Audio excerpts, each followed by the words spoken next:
Good evening, I'm Tiro, and this is a tutorial on calibrating your video capture card. As you can kind of hear, I have my GameCube up and running with Animal Crossing hooked up to my capture card. And so let's begin. Here are the basic steps. First, calibrate your monitor. I am not going to explain that to you now, but for the meanwhile, just assume that your monitor is properly calibrated. Now, I'm referring to the thing right in front of your face that you're watching this video on. Once your monitor is calibrated, we can calibrate the capture card. And so let's do that. Didn't think I could do that, did ya? Okay. Here is Media Player Classic, and if we go to File and Device, we have the devices hooked up to this computer. If you have like a webcam or digital camera hooked up, they would appear here also. Right now all I have is my capture card, audio is set properly, and so is my country code. Here are the country codes for TV settings and such. United States is NTSM. So that's proper, and let us begin. Okay, if you go to View, Capture, we have the settings for the card, and right now let me set it to 15 frame rate. Okay, hopefully I will get a good video this time. Okay, here are the settings for the card. Here are the settings for recording. Media Player Classic is very poor on it, so I don't recommend you play around with these. Here we can choose our video source. We can do the TV tuner, or right now I have Video Composite, which is my GameCube. I could do S-Video if it's hooked up. I won't show you the tuner because that lags a lot and makes a very bad noise. Here we choose our color, specific resolution, and all that good jazz stuff. Now, let us begin. There it is, a method to my madness. If we right click and go to filters, here is the video card, or capture card, and here are its properties and such. So here's the control panel for the video capture card in this version of Windows for my card. Moving on. These settings are usually self-explanatory. You might have to look them up if you want to tweak them, but I haven't, so. But here's the more important stuff, the settings for your card. First thing we want to do is set our black level.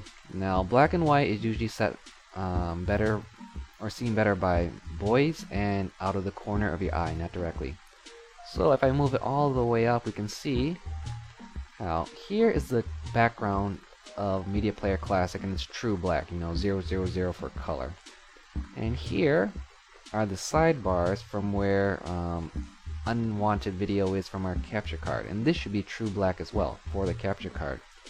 So what we do is I take our brightness and we lower it until the two are near identical. There we go.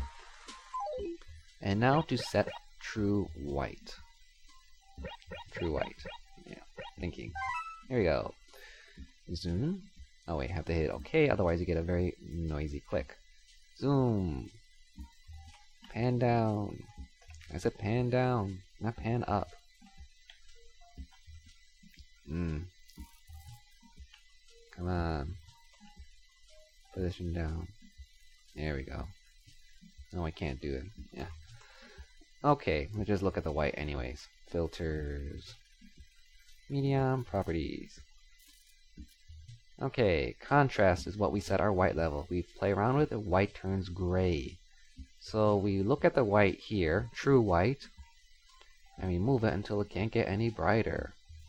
Okay, let's see. There we go. Now, as you notice, this changed our black level, so we just adjusted brightness again. This adjusted our white level, and then we keep adjust contrast. And we keep doing back and forth until we get something very close and crisp. And we have that now. Next, we do our color, and this is done better with females. Sorry about that. With females and with direct view. And there are two methods. Let's see, back here. Okay. First, let's do saturation. I believe it's also called color. And this is the one that makes everything gray. Method 1 is we take a flesh tone, such as our guy here, And we just keep raising it until it gets a nice, normal, natural feeling, natural look.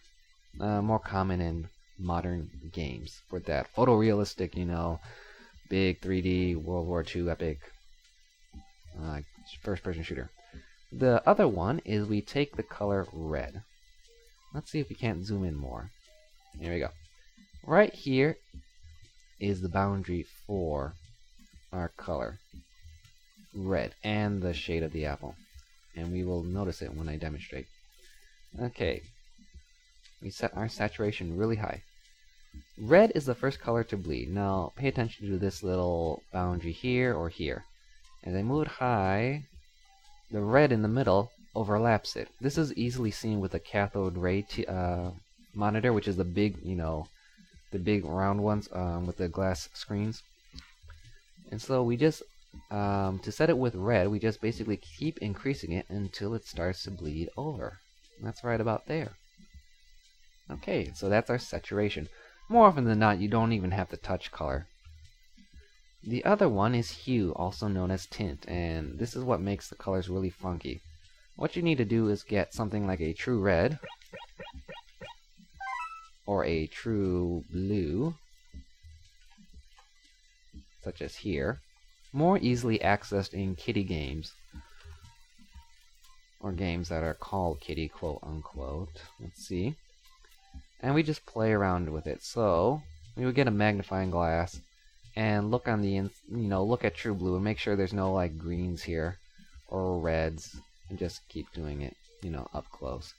More often than not, like I said with color, it doesn't need to be touched.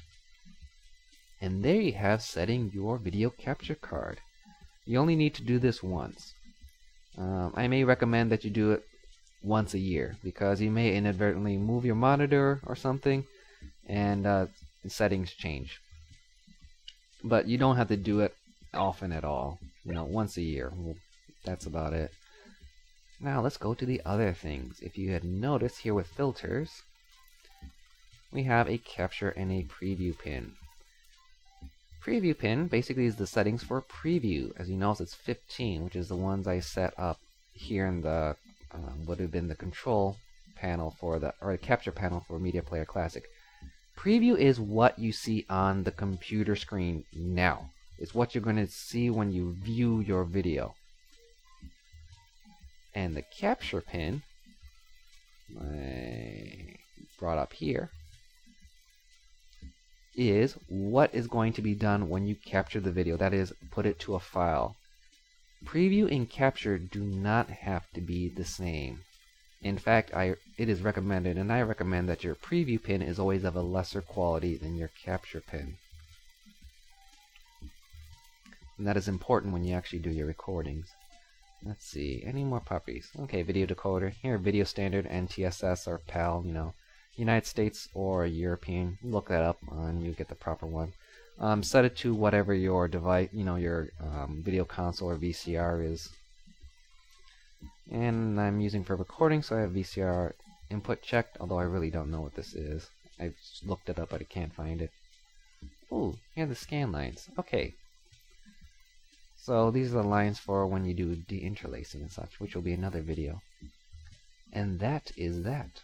So, okay, let's move on. Now, as I said before, calibrate your monitor. And to calibrate your monitor, you do the exact same thing except with a still picture such as this or this. These are test patterns. Just search for the term calibrate black and white or calibrate color, and you'll be able to find test patterns and websites that will explain how to use them, because this will be used in a different way than, say, this. Here's actually for grayscale, and here's you would do gamma, I believe. And you could use these for color and hue.